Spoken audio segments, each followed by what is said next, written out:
Hello guys, എല്ലാവർക്കും സനിമോൾസ് വ്ലോഗിലേക്ക് സ്വാഗതം. ഞങ്ങൾ ഇന്ന് കടപ്പുറത്ത് ചെന്നപ്പോൾ പുതിയൊരു പ്രതിച്ഛായയായിരുന്നു നമ്മുടെ വേളാങ്കണ്ണി കടപ്പുറത്തിന്.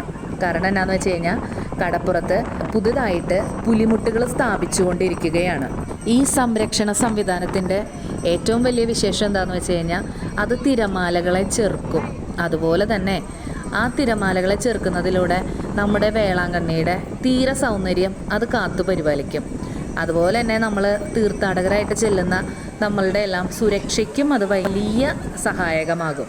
വേളാങ്കണ്ണി കടൽ തീരത്ത് കടലാക്രമണവും അതുപോലെ തന്നെ തീരശോഷണവും ഒക്കെ കുറക്കുന്നതിനും പിന്നെ തീരപ്രദേശം സംരക്ഷിക്കുന്നതിനും വേണ്ടിയിട്ടാണ് ഈ പുതിയ പുലിമുട്ടുകൾ സ്ഥാപിച്ചുകൊണ്ടിരിക്കുന്നത്. എന്തെന്ന് വെച്ച് കഴിഞ്ഞാൽ വലിയ വലിയ കല്ലുകൾ ഇങ്ങനെ ഉപയോഗിച്ച് കടലിലേക്ക് നീളത്തിലെ നിർമ്മിക്കണ ഒരു സംരക്ഷണ ഭിത്തിയാണ്. തിരമാലകളുടെ ശക്തി കുറയ്ക്കുകയും കടൽ തീരം ഇടിഞ്ഞു പോകുന്നത് തടയുകയും ചെയ്യുന്നു. അപ്പോൾ നമ്മളുടെ വീഡിയോ സബ്സ്ക്രൈബ് ചെയ്യാനും ലൈക്ക് ചെയ്യാനും മറക്കണ്ട കേട്ടോ.